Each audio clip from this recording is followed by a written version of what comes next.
Jedrick, what's up, man? Good, sir. Judge Will, nice to meet you. I'm Bill. Andrew, yeah. Mr. Berry, how you Go doing? ahead, you can call me Andrew. How's it going? Joe P says hello. Joe Panzia says How hello. you doing? Sean here. Yeah. Nice to meet you. Sit right here. Yeah. Okay, let's start, huh? We spent a lot of time with Jedrick at the Combine, really drilling on, what we would call football acumen, football intelligence. So spent a lot of time with Bill Callahan, talking through what they did at Alabama, talking through what he was familiar with, protections, run game, and he really passed those tests in flying colors. He certainly was one of the stronger guys in that regard that we met with. If you're the left guard and the left tackle, Right. explain to me what they're doing there. Okay, so right here is the odd front, so they'd have a short, Okay. and they have outside in, most dangerous man. So right here, the left tackle will be blocking the end outside of the tight end. The left guard's manned up on the 3 technique. Or If they're 4 MDM, why are they outside in? Should they be inside out? Inside out was only for like a 5-man protection, meaning that they would pick up the blasters that were Really blitzing on the inside. Great. He has all the attributes and traits that you're looking for in an offensive lineman. He impressed me with that answer, knowing what the issue, what the problem, what the correction was. That was big time. So it just indicated to me that he has a broader spectrum of knowledge about the game. He knows the game inside out, and to have him verbalize an issue, a problematic issue versus a pressure situation, I think that spoke volumes. Jedrick, do you like to be called Jed or Jedrick, or how do you like people to address you? Senior Yeah, Bills. no preference. I get both, so Jed no, is either cool. one. Yeah, All right, Jed's I'll short and probably just simple. call you Jed if that's okay. I think we all know Joe's greatness and what he brings and what he can lend, to Jedrick, the experience of coming in as a rookie, playing that position, all the pressure that comes with it, and then all the technique and all the nuances that you've got to learn. I was really super pumped. As you know, when the Browns drafted you, I thought you were the best offensive lineman in this draft by a large margin. And I cannot wait to work with you in person at a Browns practice. But in the meantime, until the quarantine is lifted, let's watch a little Zoom video here and watch some film from college and see if we can talk about what you've done well in college and where there are some things that you can improve. Right here is what we call jack protection. It's a 6-man protection. So right here, we have an ET. I set a little bit too far, overset, didn't keep having a relationship, and we kind of got mixed up here on the ET. When I watched this play, I thought it would be a good play to talk about because even though your man doesn't get a hit on the quarterback, you definitely allow some penetration into the B gap, which is the space between the guard and the tackle, and it potentially affects Tua's throw here. And one thing I think you could do a little bit better job of is just keeping your shoulders more parallel or square, we say, to the line of scrimmage. You see right about contact, you get a little bit wide with your eye placement. Your eyes, it looks like, are looking either down the middle of his chest or even maybe to the outside number. And when you're in man protection, you have to be a little bit tighter with your landmark of your eyes and your hands, knowing that if he makes an inside move, you're responsible for him until your guard passes it off with you. So you get out of your stance really well. This is one of the things that made me excited about you. You could see how you explode off the line of scrimmage at the snap of the football. You're very quick to get back, which is the number one thing that an offensive tackle needs to be able to do, because getting yourself in a good position for contact, in a balanced position for contact after 3 steps or 5 steps or 4 steps of the defensive lineman is the most important thing. Because if your feet are not under you at the point of contact, if you are slow leaving the line of scrimmage, you're going to lose more times than not. If you're ahead of the defensive end, it almost gives them nothing to do if your technique is proper once you leave that line of scrimmage quickly. So good job leaving the line of scrimmage. We could probably move on to the next play. So this right here looks like our counter formation, usually pretty heavy to the left. Just run it back to the right, simple old school counter. Right here, I'll be coming down a double team. We call that a deuce block. Pretty similar. A lot of people are familiar with that term. Our deuce always went to the backside backer, who was the mic in this counter play. The guards pulling and kicking out on the end. And we have an extra puller coming up inside, which is the tight end attached to the backside. This got me jazzed, right? You blew him out of the hole. the running back came right behind you, but then you showed a little bit of excitement. Like you could tell this guy loves what he's doing on the offensive line. He loves playing tackle. He loves kicking ass. That was a point in the game where I think LSU was up by like 2 or 3 touchdowns at this point. This drive was nothing but run plays. I mean, it was a great game. I was still fired up, ready to play. We call those the offensive lineman dream scenarios. When you're going down the field and you're doing whatever you want in the run game to that defense, and they have no answers. They try to blitz, they can't stop you. They try to drop into coverage, they can't stop you. No matter what they do, they can't stop you, and you're imposing your will on a defense. I love that. I love watching that stuff. It's a great example of what the Browns fans are going to see when you're playing left tackle for the Cleveland Browns in First Energy Stadium in 2020, going against maybe the Pittsburgh Steelers. It's exciting stuff, and it's exactly why you're going to be a great fit for the Cleveland Browns offense. I mean, Grant, he's definitely a leader. You can tell he has that swagger. You know, I just went in the draft, really just wanted to go to the team that wanted me the most.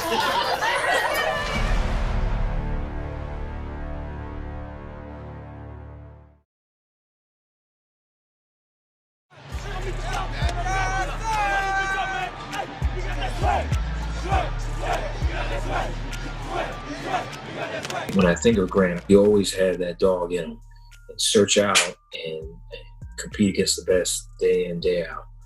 And I think, you know, he's a competitor. I know that Grant's going to make his mark here early on, just with his flexibility, his mindset, his skill level. That always learning and always growing is a big part of who he is. But he comes alive on the field. He gets in between the white lines, different person.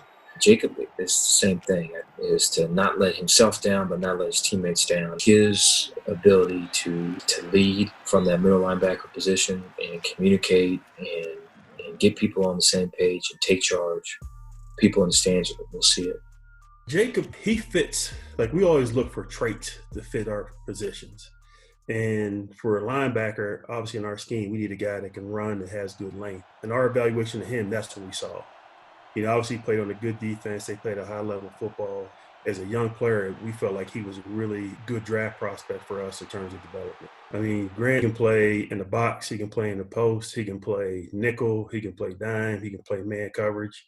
He's a very versatile player, but it's kind of rare to get a player that has those type of traits as a safety. How you doing, Joe? Yes, sir. Nice to meet you. Nice to meet you. Talk to me about number 7. Oh, number 7 it's a deep tradition at LSU. Yeah. It really goes to the playmaker in the grand scheme of things. The guy that makes a lot of plays on the field, of course. Leader on the field, really the voice of their room, really the defense in general. So when you say voice of the room, is that you? Yeah, definitely. Yeah, he's definitely a leader. You can tell he has that swagger. He has that confidence that he plays with, and that's what you need coming into the NFL. I mean, you have to be humble, obviously, because you're a rookie and you have to earn your stripes. But at the same time, you want a guy that's coming in that's very confident and knows that he can play the game at a high level. And to be honest, I didn't think he would be there. I thought he was going to get drafted in the first round, so he was still there. It was very exciting. That's fair to win. It's really LSU. It really is. That's crazy. It really is LSU. We got Odell Beckham, Jarvis Landry, Brady Williams. Yeah, I know. With the 44th pick in the 2020 NFL Draft, Cleveland Browns select Grant Delson. You know, I just went in the draft, you know, really just wanted to go to the team that wanted me the most. And the Browns showed that they wanted me the most, and I'm glad to be, you know, part of the great franchise. And we're looking excited for this to all blow over so we can get to work. C-Ray. What's up, bro? What's up with you? Man, I say just, hey, look, got the background. I'm on the beach, man. Like I'm working. I see the background, man. What you got going on? Coach Raymond, he a real coach. He's gonna tell you the real. He's gonna be real with you all the time. Man, turn your phone sideways. Why you say that? I gotta teach this dude everything, bro. That boy Coach Raymond at the Bahamas. Whoa. Let's see who I'm working with. Where Greedy at? I could call him. I don't know where yet. Greedy funny. Like he like a big kid. Obviously on the field, like he all serious, locked down, all that. But like off the field, he just all jokes, having fun. No, he really played Greedy. Like it's really his play style. That's really how he lives. So he really lives up to the name, and really, so I'm looking forward to working with him in the secondary and really linking back up. Whoa. There go his buck teeth right there. We was just talking about him. You can go to a barbershop. A lot of hair, Greedy, yo. Them joining me as a teammate again is a blessing. You know, those guys, you know, just doing what I know what they're supposed to do, and which is go out and, you know, ball. And you know, I kind of get to teach from the ropes, you know, what's going on in the NFL and things like that. So it's a big blessing on my end. We don't get no light games. We don't get no light people to play against. So you always be on your A game every week. And I think that prepares you for playing on Sundays. And we put our guys in a lot of stress out here on playing defensive back at LSU. And you're not going to play a soft guy every week because you're going to, you know, there's no honey buns out there against us. You know, like Coach said, you know, we don't get any. Playing the SEC, we don't get any, you know, honey buns every week. We go against the best of the best. Coach Raymond call it, you know, we in the Coliseum, you don't get your head cut off. Everybody, look, everybody gonna get got about 1 or 2 good times in their career. So that's how you really come back and bounce back and play the next play. That's something you definitely taught us. Man, go Browns, you already know. LSU in this house, man. Let's do it. Andrew Barrett, my boy, he know what he's doing. Okay, welcome to Rookie Minicamp. I think a lot of players have created some very unique ways to work out. So we got the homemade rack.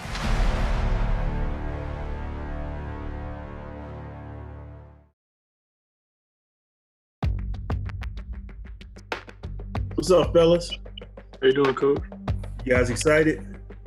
Yes, sir. A little nervous? Nah. Yeah. It's just football. That's it. Okay, welcome to Rookie Minicamp, our first team meeting here as we get started.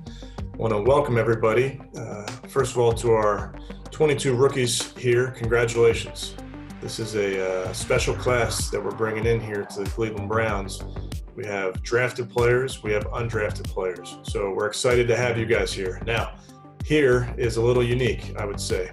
Here is a virtual setting. That's no problem. We'll get our work done. What are our goals at this rookie minicamp? Well, number one, let's learn the system. And then let's get to know each other. That's a very big piece of this. Now, what's your goal as a rookie? You want to make the team, you want to contribute, and you want to win. In order to do all of that, it's going to dovetail into that word, work. I don't think we added any people that are afraid of that word. I think we added a bunch of people that will embrace that word. Okay, so just remember what you're here to do. So today we started this morning with a team meeting kind of intro with all the rookies. It's really different because usually the first day you go in, you just meet all the guys and stuff, but now it's text messages, Zoom meetings. But I feel like everyone's making the best of it and just get ready to have a successful season. Harrison Bryant was a kid. I mean, the first time you turn on his tape, you're really impressed with what you saw. So I think after you watch about 10 clips of him, you have an idea of who he is as a player and what he can do at this level. And then getting to know him through the combine process and just talking to him and getting a feel for his personality and how hard he works at the game, how much it means to him, I think really allows you to say, hey, this guy's got a great opportunity to come in and have an impact and help our team. Everything going well? Yes, sir. Everything's been good. First interview of the day, or you've been through a couple? I had one earlier and then one the other day. One of the things that stood out about Harrison at the Combine, I think right away, was just the maturity that he walks into a room with, which I think can be rare for a player of that age. Harrison, what are your strengths? My versatility is my biggest one, I feel like. Like at FAU, I wasn't quite asked to run block and pass block, but at the Senior Bowl and one-on-one and stuff, I feel like I definitely showed that. And I've showed on tape that I can line up anywhere and catch the ball, I feel like. Was it hard picking up a new system at the Senior Bowl? By the time the game came, it was pretty easy. How'd you for me. learn that playbook so fast? I just sat down and studied it. I was working with Jordan Palmer out in LA a lot, and he taught us like to use poker chips, learning the playbook, and went there and sat down the first night. Poker chips? Yeah, like you use poker chips and draw like YFZH on it, and you sit down. Gotcha. And instead of having to draw the formation and play every time, you can just like use your hands, so saving time. So just going to my room and studying it really. A big part of this off-season program, regardless of whether in the building or not, is you knowing how you learn, right? If you have a system that works really well for you, one, continue to use it, and two, let me know so I can tailor what I teach to that style. It was one of the things he brought up. He said, I still got my poker chips and I'm still throwing them out there on the table. And he definitely is using it. And it's an effective way to learn. And In terms of the physical work that has to happen remotely, players have been, I think a lot of players have been very, I'm not even sure what the right word is, very like, they've created some very unique ways to work out. Here we go. So we got the homemade rack with the cement buckets and stuff. We got all the plates. I was actually extremely worried about it at first, and but we put a lot of weight on it, and we were really careful with it, but it's been really good so far. Based on his personality and the type of kid he is, it didn't shock me that he found a way to be very productive in this time while still following the guidelines in his garage. But he's the kind of guy that you knew was going to want to get that work in, and he was going to find a way to get it done. How much different is that than what you guys have done, in the past in your offenses? A lot different for me, but it's pretty kind of self-explanatory, I feel like. All right, so let's look a little bit of the video here. Let me flip this puppy around. And when we get into live meetings, it's just the tight ends and me. And the first thing I'll always ask those guys is, hey, do you have questions, right? Because I think the hardest thing when you're not in the building here is to figure out what material they haven't consumed or are struggling with. So a lot of the individual meeting focus with the tight ends is really on the details of our job and some of the things that can be gaps in their knowledge. We're going to continue to focus on the details. We're going to show them as many examples of other people doing it as we can, from video from last year, from other people in the league. You have access to all the game film, so you watch other tight ends and other schemes, and you talk through common errors and common mistakes and things that are done really well to try to create that muscle memory, even though that we can't be on the field doing it. Tomorrow, we're going to go through install script number 3, I believe, with some video. Sounds good. Keep grinding on that stuff. You guys have done a great job. Just keep working at it, all right? So, All right, we'll see you guys later. I'm so happy that the Browns called me. I honestly wouldn't want to be anywhere else. Take a close look at what you need to do to improve. I'm going to help you get there.